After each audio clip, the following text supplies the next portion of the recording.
Good, YouTube? It's your boy Damian Cryer, and I'm back with another video. I hope you guys are having a wonderful, blessed, and amazing day today. If you have not subscribed to the Cryer family, all you gotta do is turn that bell on so you are subscribed to the channel. Also, if you are not following me on TikTok, my TikTok is called The Real Cryer Family. If you want to go over there and follow me on TikTok, if not, I still appreciate it. I do different content on TikTok than I do on any of my other social media platforms. So guys, if you guys hear a little bit of noise, it's because I am actually sitting out in my garage today doing this video. It's a pretty good day outside and we have a nice little breeze, so why not? So the reason for this video is, well, I've been on YouTube since 2016. And that's almost 10 years, guys. And like, when I be doing videos, people always asking me like certain questions. Like, for instance, a live I was on recently, someone asked me in a live, basically, how do I deal with so much hate? And I basically said, I don't deal with it at all. But it took me a while to actually get to where I'm at right now when it came to like reading hate comments and how I feel about what other people actually think of me.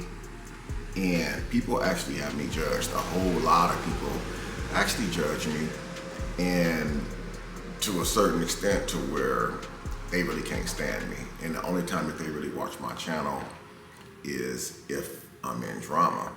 And as I said recently, it was brought to my attention, the reason why people don't really watch my videos is because my channel, from what they were saying, and I do agree with some of it, that I actually attracted a certain type of audience.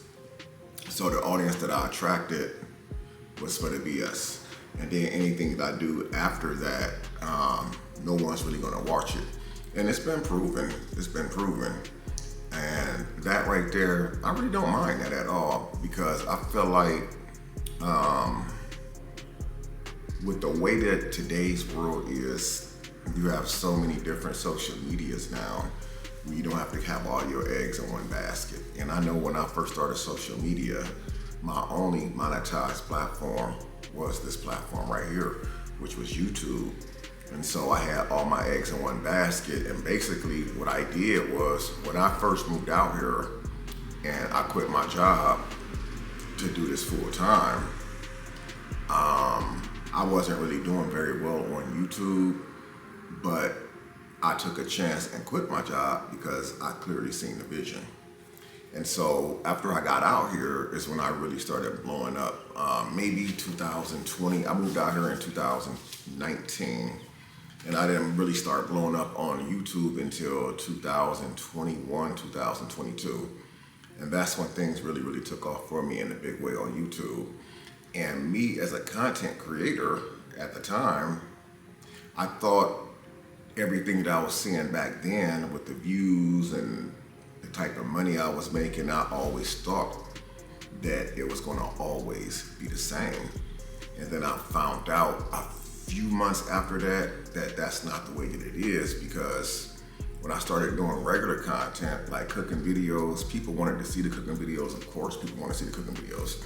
People wanted to see the fishing videos. People wanted to hear like the story time vlogs, and they wasn't really hitting the same. And so that's when I found out, when I said a few months later, I said, wait a minute now, it's not hitting the same.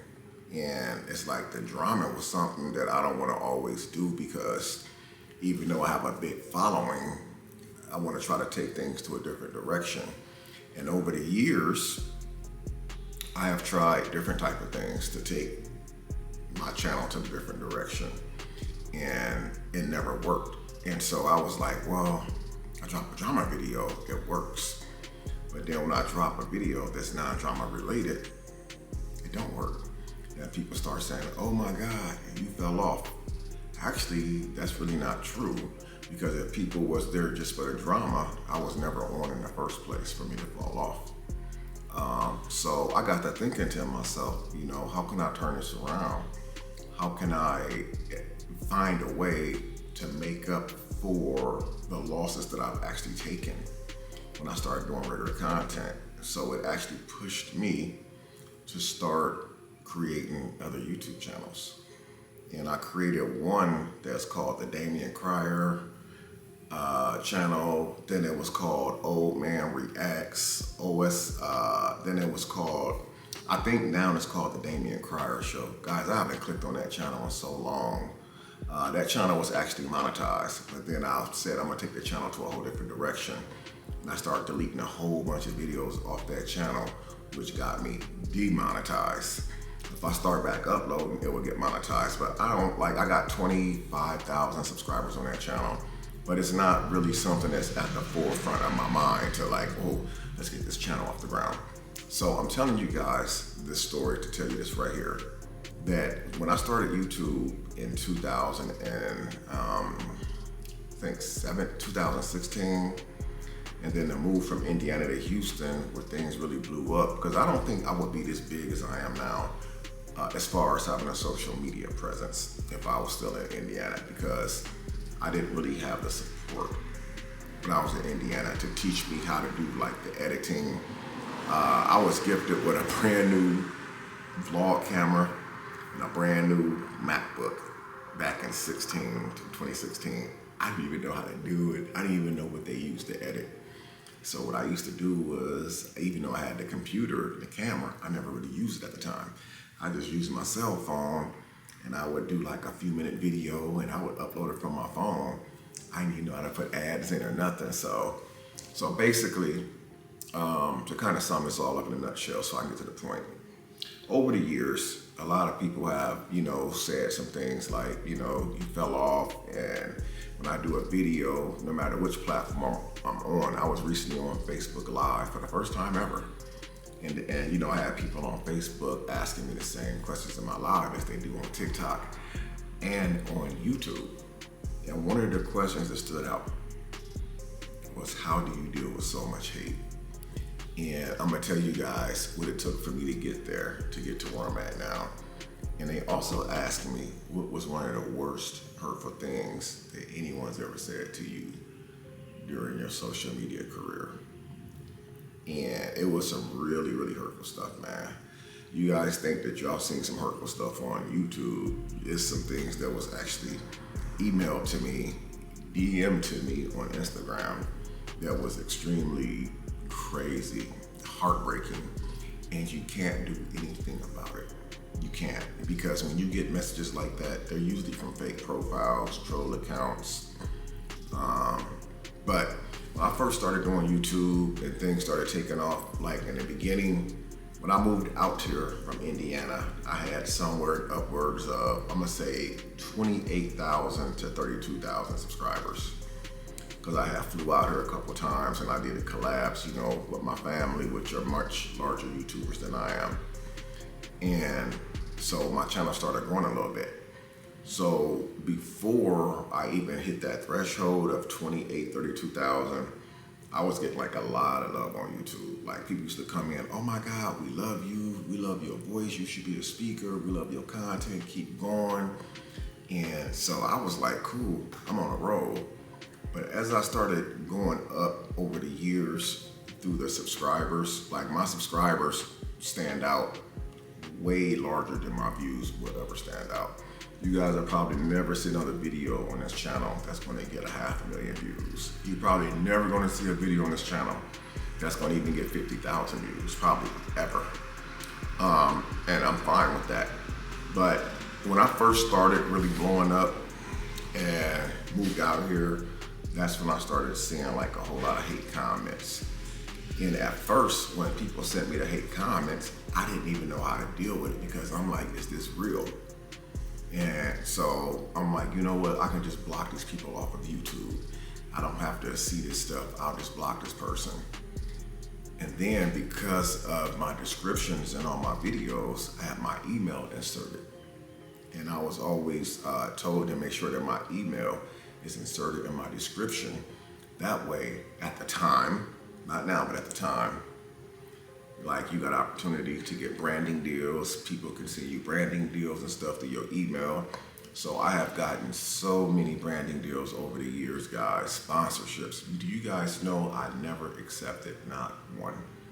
I never accepted one branding deal, because talking to other people about branding deals, yes, it's exciting to have these people reach out to you.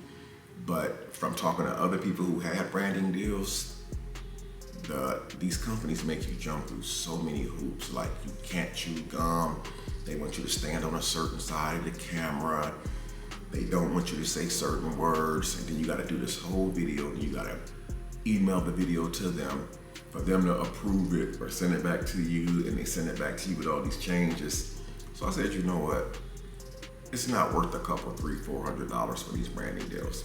So I never took any of them. Temu, the Jury, the coffee cups, the coffee, dental white solutions. I never took any of those branding deals because I felt like it was just a waste of my time. So that's how people got my emails. And so people started sending me messages in my emails, but they wouldn't say anything. It would just be like a pew pew, like a gun emoji. And I would be like, why would they send me this? And then as days went on, I started getting more emails. I think one guy had said to me, I know where you live. And at the time, I had been in Houston for like maybe 2.5 years. And in my mind, I really thought that they knew where I lived. So I started really freaking out, man. And I was like, what am I gonna do about the situation? They know where I live. And then another email would come saying that they rode past my house, that they seen me standing outside. And in one email, they even described the shirt that I had on. You guys know my favorite color is blue. Everybody on YouTube knows this. How would this person know I had on a red shirt that day?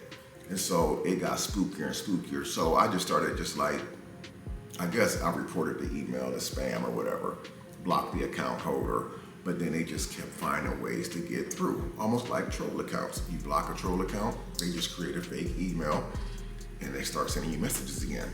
So it was kind of hard for me at first when I first started seeing all the hate, because I realized that the people who were sending the hate and sending the threats were empty threats. They weren't gonna do anything. Come to find out that the ones who were sending the messages wasn't even in the same city as me, the same state. They only knew me from a YouTube video, and but it actually had me shook to the core. And a lot of you guys as content creators, especially if you're coming up on YouTube right now and you starting to really run numbers, you're gonna start seeing more weird stuff happen. Like in your emails, you're gonna start seeing weird comments in your YouTube videos. I will say, don't let that discourage you. But the hate continued to go on and on for several years.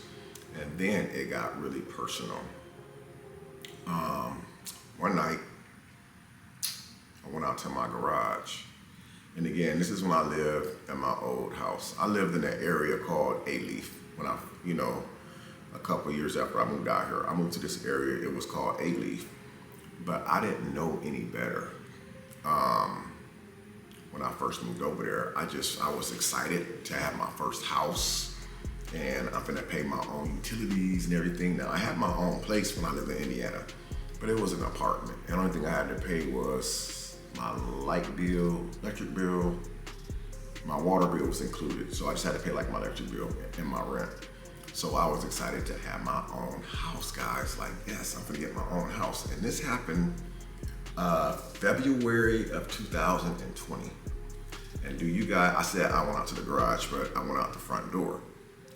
The same night that I moved into my house. Now, mind you, I was already getting threats, guys. I was already getting threats on the internet, in my comments, and in the emails. February 2020, I moved into my house. I would never forget this. I didn't have any furniture.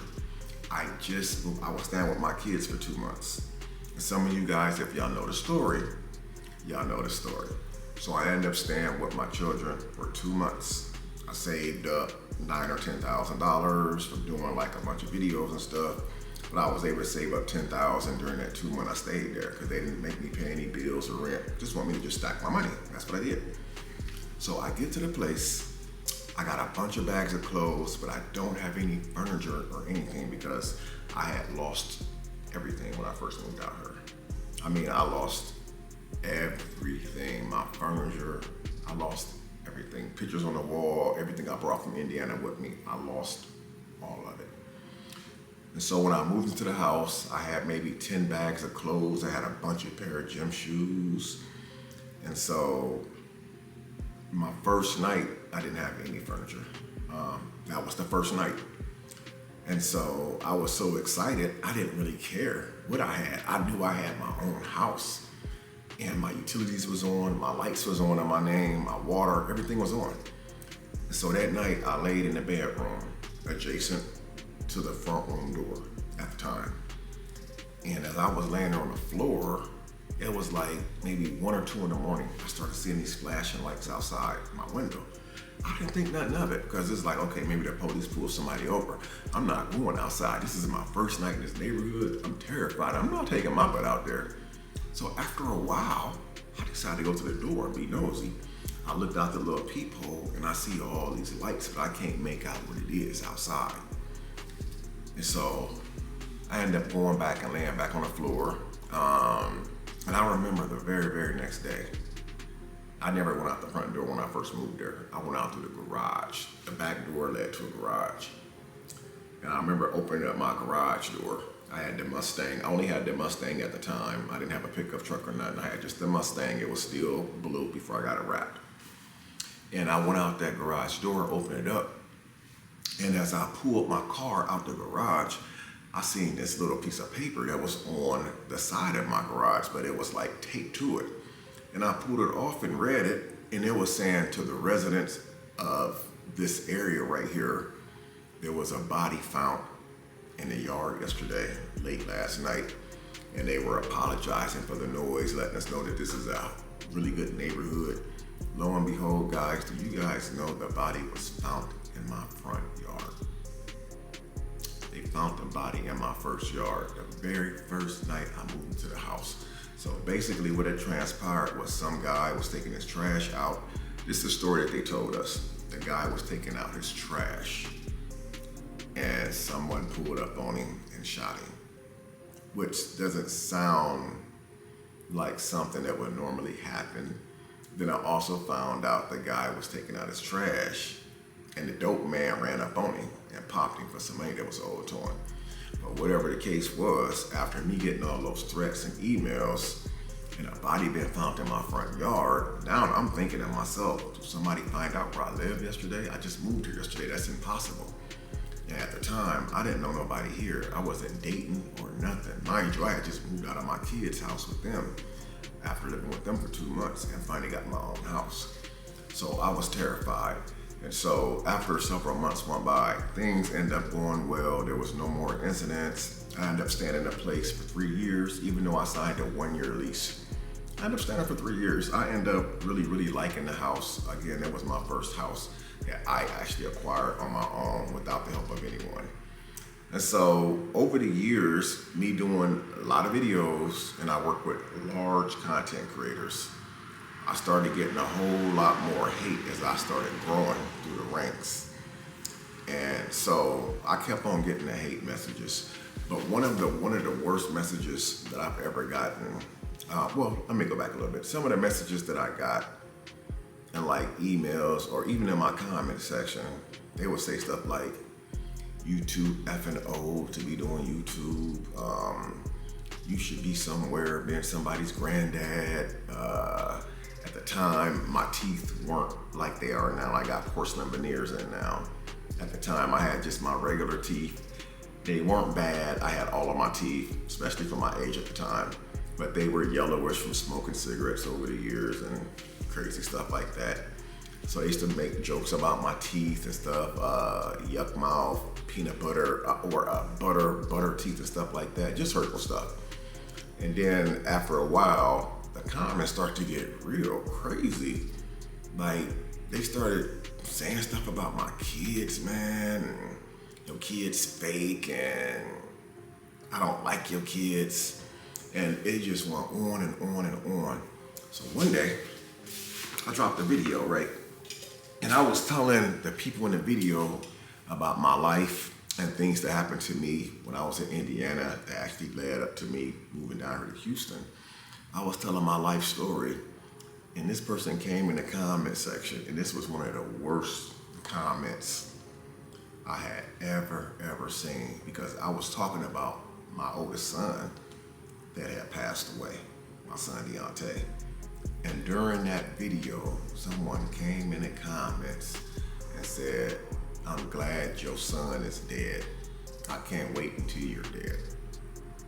And I've had a lot of stuff like said about me over the years on the internet and about my family members as well. But that was by far one of the worst comments that someone's ever commented to me on social media. And again, we all have trolls, we all have negative stuff said about us, but that was by far one of the worst things that was ever said about me on a social media platform. And when I seen it, I couldn't believe it. I had to read it again because I'm thinking maybe this is a typo. And as I'm reading it, I'm like, nah, this ain't a typo. And then to add insult to injury, they put emphasis on it. They had ... at the end of their sentence that they had wrote to me. And so it's like a lot of people, you hear about people losing a loved one or a child or a dad or a mom, and it don't hit the same when it happens to you, because when it happens to you, it's like it just blows your mind, because you're still dealing with that hurt, you're still dealing with that pain. You would never ever get over the loss of a loved one, especially if it's a child. Because I've always said, a parent should never have to bury their children. Children should have to bury their parents, meaning that the child should never go for the parent. So that's pretty much what this video is about. People have been asking me to do a video like this as far as like, how do I deal with the hate on a day-to-day basis? Even right down to this day, you know, I still get a lot of hate. Like, I go live on TikTok sometime and people be in there rapping. Poor, when I say they be rapping, they be rapping. Sometimes when I go live on YouTube, they be in there rapping. Just to give you guys like a perfect example. 3 days ago, I went on a fishing trip by myself and I went live on TikTok for maybe an hour and a half. And then I ended that live and I went live on YouTube for the remaining hour and 20 minutes of my fishing trip. And there was a couple of people in there just talking crazy. Somebody came in my live and they said, "Damn, you not dead yet?" I said, whoa. They commented and said, "Damn, you're not dead yet?" So I was like, man, that's crazy. So just know that when you start doing the social media stuff, no matter where you come from, no matter how many followers you got, no matter how big you think you are on social media, they're gonna come for you. You just have to know how to deal with the hate, and just know that in most cases, those may be kids, those may be adults who's just evil ass people. You know, I have seen a lot of kids in my comments say some crazy stuff, but I've also seen a lot of grown adults in my comments saying some disrespectful stuff. Don't let that stop you from doing what you're doing. Try to block that stuff out. There's people right now today who are very talented people that's real smart. They got a lot to bring to social media, but they will not move forward with making a channel because of the hate. A lot of people don't know how to deal with that. Do you guys know tomorrow will be October 1st. The first 6 months of this year, from January to June, over 400 and something thousand people in the US have took their own life because of social media, because of cyberbullying, because of harassment. A lot of people don't know how to deal with that. A lot of people don't know how to deal with body shaming, being called ugly, disrespected, degraded online. If you think it's bad getting harassed at school in a classroom full of 15 students, imagine what it's like being harassed in front of hundreds of thousands of people on the internet. The internet is a very dangerous place. So I would say, if you're one of those people who cannot deal with the hate, you can't deal with the negative comments, the money is not worth it for you to come over here and, you know, be harassed on the internet, man. So that's my story. That's what happened to me and how I deal with the hate right now to this day in 2025. I actually don't deal with it. I actually laugh at it. If I block them, they create another page. I just keep blocking them, because you gotta remember, it's not real. You will never see the person behind that comment. When I tell you, you will never see the person behind that comment, I promise you. You will never meet them because it's not real. Anyway, guys, that's my story. I hope you guys enjoyed this video. It's starting to get dark now, but I love you guys. Smash that like button if you enjoyed this video, and I'm out.